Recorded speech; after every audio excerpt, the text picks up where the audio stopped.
buenas noches, les saludamos con gusto sus amigos Claudia Cervantes, Alberto Barranco Chavarría. Estamos en este lugar que es el corazón de la patria, llamado por muchos años la Plaza de la Constitución, llamado también la Plaza de Palacio, la Plaza de Armas, la Plaza Principal y siempre la referencia obligada, el Zócalo de la Ciudad de México. Y desde aquí, en la terraza del Gran Hotel Ciudad de México, podemos observar el Palacio Nacional, la Catedral, y vamos a hablar un poco sobre la historia, desde cuándo fue construido el Palacio Nacional. Bueno, originalmente el Palacio Nacional era el palacio que se llamaba Casas Nuevas de Moctezuma. Ahí vivía Moctezuma II, llamado Xocoyotzin, el joven.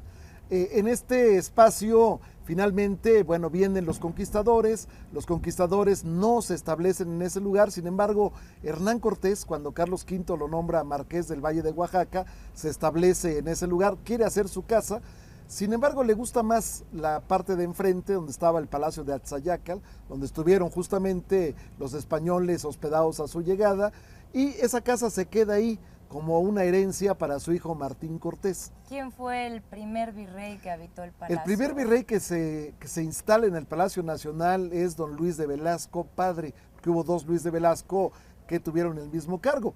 Curiosamente, Luis de Velasco va a procesar a Martín Cortés después de una revuelta en donde quiso tomar el poder, tratando de reivindicar las conquistas que había hecho su padre. Pero bueno, el Palacio Nacional tiene una larguísima, pero tremenda, larga historia. ¿Qué es lo que significaba en ese momento del que me habla el Palacio Nacional? O sea, ¿qué salones lo integran en su interior? ¿Por qué tiene 3 puertas? Bueno, es una cuestión interesante. Vamos en principio por fuera, ¿no? ¿Qué es lo que ve uno? Cuando llega uno a la plaza principal, al Zócalo de la Ciudad de México, se encuentra uno con 3 puertas gigantescas en el Palacio Nacional. Bueno, la puerta que da al lado sur es la puerta de honor. Solamente entra en esa puerta el presidente de la República y en ocasiones cuando presentan sus cartas credenciales los embajadores. Como ahora los presidentes de la República ya no están en el palacio, despachan en Los Pinos, bueno, pues ya no hay esa ceremonia donde se abría la puerta para que entrara el representante de un país amigo de México. La siguiente es la puerta central, esa es la que da hacia la parte, vamos a decir, más vieja del palacio, donde hay una escalera monumental adornada por los murales de Diego Rivera.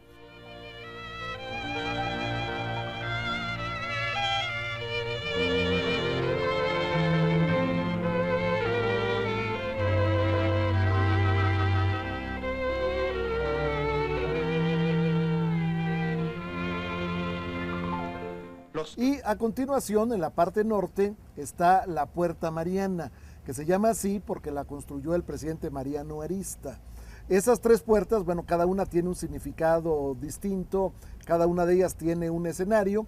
Por ejemplo, la puerta de honor va a dar al patio de honor, donde se rinden los honores de ordenanza al presidente de la República. La puerta central está abierta a todo tipo de público y la puerta norte es la que da hacia el área que ocupa la Secretaría de Hacienda y Crédito Público. Bien, y también tenemos en la puerta central el balcón de donde se da el grito y está la campana. Efectivamente, Claudia, este balcón central es el escenario de muchas partes de la historia de México. Yo diría que, bueno, el 15 de septiembre es el culmen, es la parte que todos los mexicanos contemplamos, pero ha habido muchos escenarios en donde el balcón central ha jugado un papel principalísimo. En el caso del 15 de septiembre, el presidente de la República aparece en el balcón central, ondea la bandera patria y toca la campana. Esta campana que está en una hornacina arriba exactamente de donde está el presidente de la República. Esta campana, la historia, bueno, pues es una de las esquilas, de las 4 esquilas en que se dividió la campana de Dolores que tocó el cura Hidalgo. Esta campana, bueno, pues tiene una dimensión más o menos grande, 1,6 m en su parte más ancha, 70 centímetros de alto, y es una campana que trajo aquí a donde está su escenario, al Palacio Nacional, la trajo el general Sóstenes Rocha en 1896, por instrucciones de Porfirio Díaz.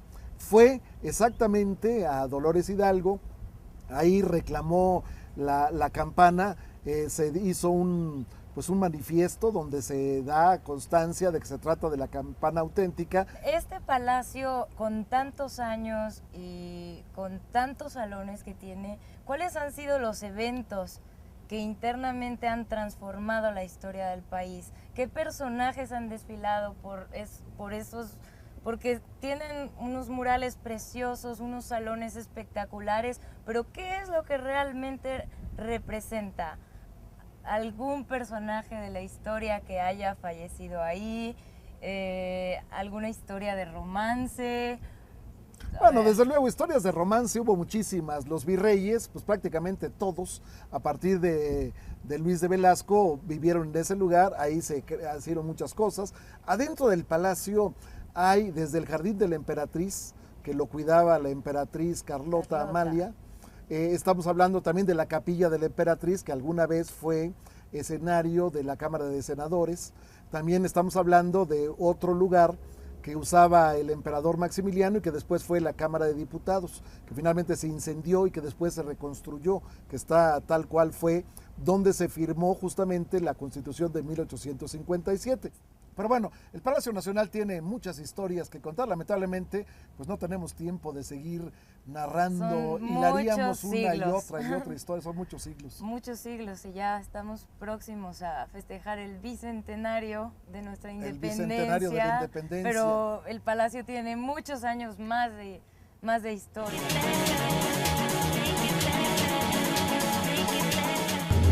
Pues aquí es un centro de reuniones para diferentes eventos. Historia, no, pues según aquí era la gran Tenochtitlán, ¿no? Aquí reinaba el gran rey Moctezuma, y que vinieron los españoles y los masacraron, o no sé cómo estuvo allí, algo así. Palabra Zócalo, pues supuestamente es no sé. Nomás cuando se cayó la bandera. ¿Cómo fue? ¿Qué sabes? Porque los militares no la agarraron. ¿Lo viste? ¿Cómo estuvo? Bueno, un pequeño chiste. El Zócalo, política y socialmente, viene siendo el corazón de este país. Aquí es donde se expresa la ciudadanía, el pueblo, en toda su magnitud. Palacio Nacional, la sede de este gobierno para efectos de dirigir, de administrar, de gobernar. Y es la sede del país, de México. Más bien para que podamos entender que el Zócalo es el corazón de este país, necesitamos quitarle todo la leyenda y todo lo mitológico y hacerlo una realidad para que sigamos creyendo, pensando y viviendo por México. Estas fiestas patrias próximas que estamos en vísperas para conmemorarse, ojalá y el pueblo de México lo haga fervientemente, de corazón, y que sea bien oído en todas las latitudes.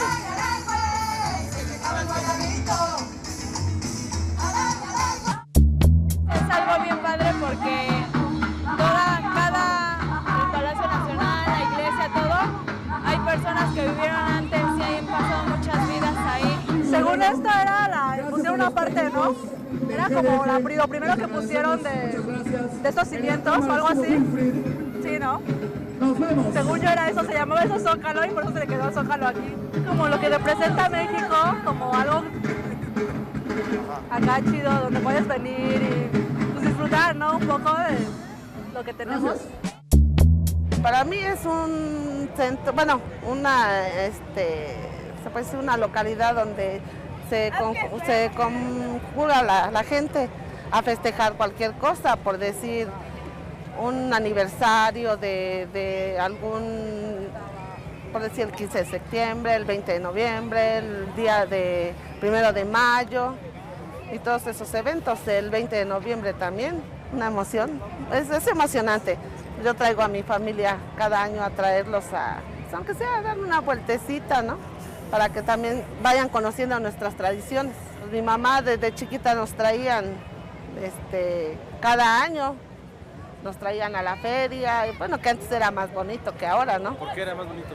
porque había más, más tranquilidad. La gente podía andar y no había problemas. Y ahora ya, más tarde ya no puede andar uno aquí, la verdad. Entonces, antes era más bonito. Y porque también venía más gente.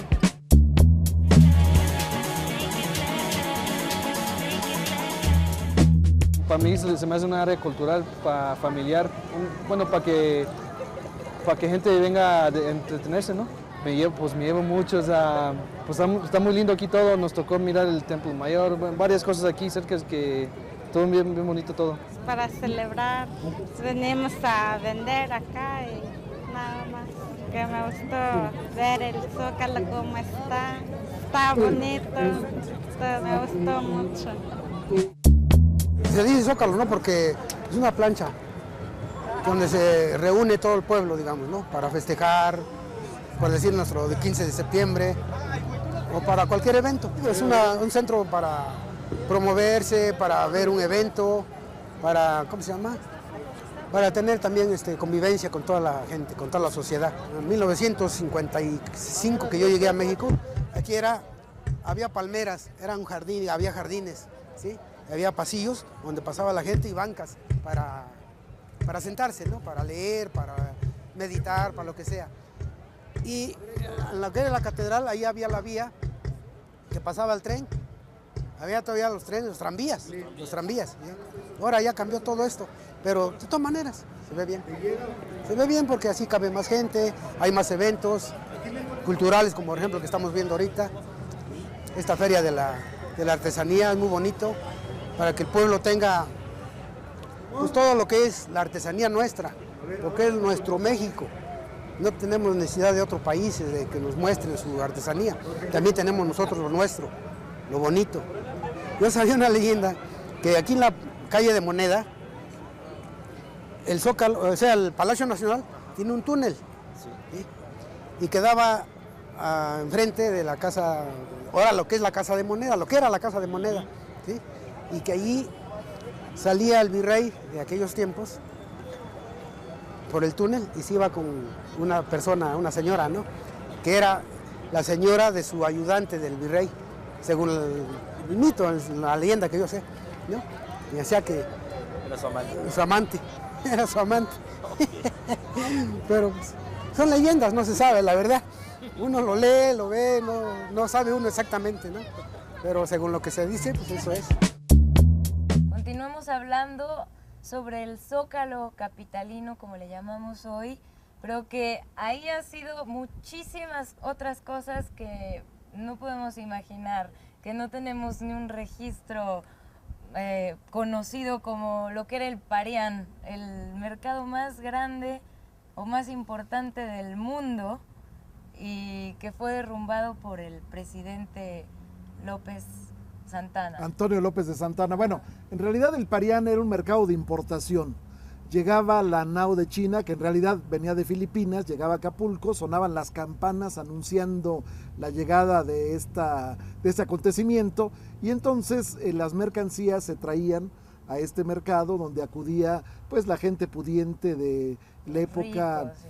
La gente que tenía recursos para comprar cuestiones de importación. Estamos Como hablando joyería, ropa, encajes. Sobre todo encajes, ropa, todo lo que es tapicería. Estamos hablando también, bueno, tapices. Estamos hablando también de, por ejemplo, cuestiones para adorno de las casas. Eso era lo que se vendía el Parián. ¿Qué pasa con el Parián? Bueno, finalmente se destruye. El Parián ocupaba la mitad prácticamente de lo que es esta plaza de armas. Una hectárea y media. Una hectárea y media exactamente. Ahora, ¿por qué se llama Zócalo? Para empezar por la idea, ¿no? Sí. Se llama Zócalo porque el arquitecto Lorenzo de la Hidalga le fue encargado hacer un monumento a la independencia, justamente. El arquitecto, que era el más famoso, que era el más importante de su tiempo, diseñó pues una estructura bellísima, una cosa con una gran alegoría de arquitectura. Y entonces resulta que este monumento nunca se llegó a hacer. ¿Por qué no se llegó a hacer? Por cuestiones económicas fundamentalmente. México tuvo etapas donde la pobreza pues estaba no solamente en los bolsillos de la gente, sino también en el erario público. Y entonces el arquitecto de la Hidalga simplemente lo que hace es la base de lo que sería ese monumento. Que eso es lo que se le llama Zócalo. Que es lo que se llama Zócalo, efectivamente. Pero bueno, pues estamos hablando de un lugar que ha tenido muchos nombres, que ha tenido muchos escenarios. ¿Y cuando fue la Plaza de Armas? Bueno, se llamaba Plaza de Armas porque se hacían ejercicios de soldados. Había ejercicios de soldados en donde pues se hacía pues, alguna demostración de carácter militar para impresionar a algún visitante del exterior o simplemente para que la autoridad en turno pasara revista de lo que eran las armas en su momento. Bueno, regresando un poquito al Parián, que me gusta muchísimo, porque gracias a esto se considera la tercera plaza más grande del mundo. Si no se hubiera derrumbado, ¿cómo hubiéramos sido testigos o dónde se hubieran reunido a acontecimientos como la expropiación petrolera y lo de la electricidad y muchos otros acontecimientos que han sido aquí? Sí, efectivamente, digamos, el Zócalo es por eso decíamos, el corazón de la patria. Ahí ha palpitado la nación en momentos importantes de su vida. Por ejemplo, efectivamente, tú mencionas la expropiación petrolera, 1938. Este es el momento histórico durante el cual el presidente Lázaro Cárdenas decreta la expropiación de los bienes de las compañías petroleras. El pueblo ratifica unánimemente su respaldo al gran mandatario de la revolución, quien reivindicara para el país una de sus más ricas pertenencias. El presidente Lázaro Cárdenas lanza un mensaje en cadena nacional a través de un micrófono, por cierto, de los gorditos que había antes, un micrófono instalado en su oficina del Palacio Nacional. Desde ahí lanza el mensaje y al día siguiente 300,000 personas aclamaban al presidente, que sale al balcón central y que bueno, pues le habla a la multitud y se habla de donativos para poder pagar lo que iba a tener el costo de la expropiación. Otro acontecimiento que mencionas interesantísimo, cuando el presidente Adolfo López Mateos decreta la nacionalización de la industria eléctrica el 27 de septiembre de 1960. El presidente López Mateos también sale al balcón central del Palacio Nacional por la multitud, la multitud que había caminado desde el momento en que Antonio Ortiz Mena va a tomar físicamente las instalaciones de la empresa extranjera que manejaba la energía eléctrica en México. Bueno, aquí es interesante que se tocó la Marcha Zacatecas, que es algo así como el segundo himno nacional. Sí. La Marcha Zacatecas la tocan en este caso 27 organilleros, es decir, se toca a golpe de organillo. Que ya los vemos regados por el centro, ¿no? Ya no... Sí, bueno, ya se están muriendo lamentablemente. Sí. Ahora, otro acontecimiento importante en este Zócalo de la Ciudad de México, el momento en que México entra a la Segunda Guerra Mundial. Estamos hablando de 1942. Y llegamos al momento de gloria de la aviación nacional, cuando el Escuadrón 201 surcó los cielos en defensa de la libertad amenazada. Es esta la histórica filmación del momento en que se despiden los aviadores mexicanos. Muchos de los que vemos aquí murieron combatiendo en la Guerra de Oriente. En este momento la Plaza de Armas, el Zócalo, se convierte, vamos, en la energía de un país que va a entrar en una etapa difícil como fue la guerra. Y posteriormente también había tanques, ¿no? Cuando fue el problema con los estudiantes.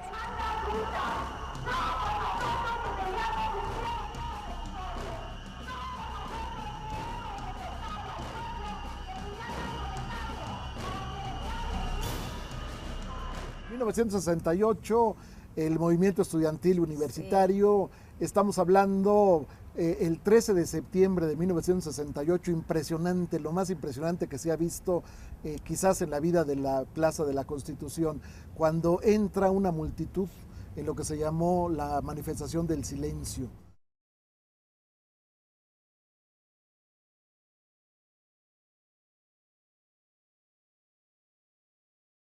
Y últimamente el Zócalo también se ha convertido en inspiración de fotógrafos extranjeros que retratan desnudos. Sí, desde luego, bueno, otro acontecimiento del Zócalo, desde luego, este fotógrafo que viene y congrega una multitud impresionante en la mañana y bueno, se retratan a pesar del frío, a pesar del viento, a pesar del pudor.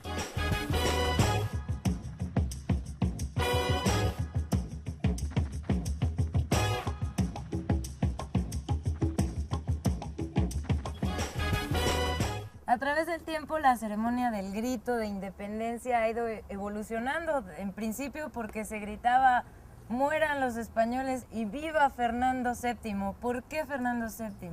Bueno, yo creo que no empataba una cosa con otra, porque Fernando VII era el rey de España. Exacto. Fue el rey de España en la época en que Napoleón Bonaparte invade España. Hidalgo grita en principio, mueran los gachupines. Sí. Vamos a coger gachupines, dice textualmente Miguel Hidalgo y Costilla, ya en Dolores Hidalgo. Pero bueno, el grito ha venido cambiando a través de los años. Por ejemplo, en 1896... cuando Porfirio Díaz da el primer grito ya con la campana de Dolores, lo único que dice es viva la independencia y se acabó. Y ya. Se acabó el asunto. Y luego le agregaron... Van agregándole los nombres de los héroes, por ejemplo, Miguel Hidalgo, Ernesto Zedillo Ponce de León menciona por primera vez a la corregidora, pero seguro se le olvidó el nombre. No dijo José Ortiz de Domínguez, dijo simplemente la corregidora. Okay. Algunos otros presidentes le han dado su estilo personal, por ejemplo José López Portillo empezó a gritar viva la soberanía nacional, que era algo que le obsesionaba. Estamos hablando, por ejemplo, de Luis Echeverría, que tenía pues un poco la fijación del tercer mundo, entonces grita vivan los pueblos del tercer mundo. Bueno, el presidente Carlos Salinas de Gortari grita México, México, México. ¡Viva México! ¡Viva México! ¡Viva México! Cada quien con su sentimiento. Cada quien con el su país, estilo, y... a pesar de que hay un protocolo determinado. Pero es un momento muy esperado por todos los mexicanos, ¿no? En la hora en el que el presidente toca la campana, inmediatamente empieza una serie de disparos. Bueno, más que disparos son cohetes, son fuegos artificiales que se lanzan, pues que en la algarabía es una tradición en la vida de México que los grandes festines, los festejos se den con cohetes, ¿no? Que en alguna forma pues le dan al cielo la buena nueva de la fiesta que hay en esta ciudad. Pero bueno, podemos hablar de varias anécdotas. Por ejemplo, en 1950, al momento en que el presidente Miguel Alemán está tocando la campana, resulta que se rompió el lazo. Y ya no sonaba. Pues ya no sonaba, evidentemente, se rompió el lazo, entonces bueno, pues en fin, ya no se siguió tocando. Un caso también curioso, Vicente Fox, reciente, calientito todavía.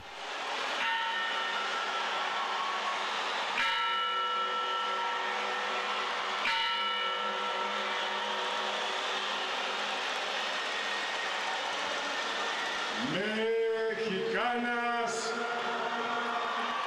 y mexicanos. Vicente Fox le ganaban los nervios seguramente y entonces empezaba a tocar la campana antes, porque el rito es al momento en que se dan los vivas, terminan los vivas y en señal de alegría se toca la campana. Bueno, Vicente Fox le empezaba a tocar desde antes, pero bueno, cada quien tenía su estilo. Por ejemplo, Luis Echeverría.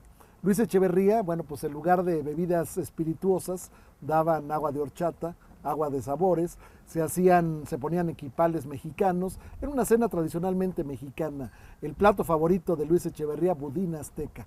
Budín azteca. Ahora, otro caso también con el presidente López Mateos, que era muy afecto al champán, bueno, pues se daba champán a todos los invitados, que a veces eran 300, 400.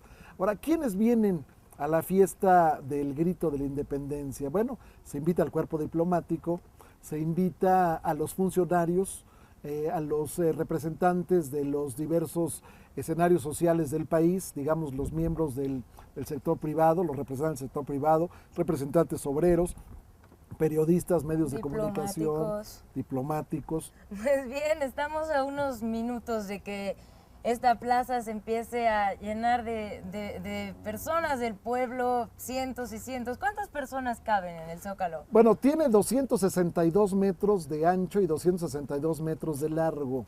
Nadie se pone de acuerdo porque hay unos cuadritos y que si caben 3, que si está muy gordito, que si este está muy flaco. Nadie se pone de acuerdo, pero bueno, la tradición dice que 120,000 personas son las que caben en la plaza. Seguramente esta plaza va a estar llena, plena, al momento en que se dé el grito de independencia a las 11 de la noche, siguiendo el rito que se inicia, repito, con Antonio López de Santana.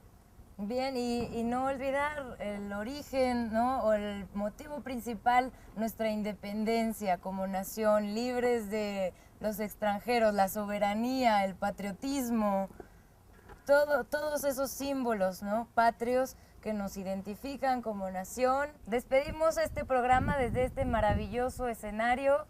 Disfruten este 15 y 16 de septiembre el grito y el desfile. Soy Claudia Cervantes. Alberto Barranco Chavarría, quien les dice que este escenario representa la unidad nacional. Siempre así ha sido y así será. ¡Viva México! Y los esperamos el próximo sábado.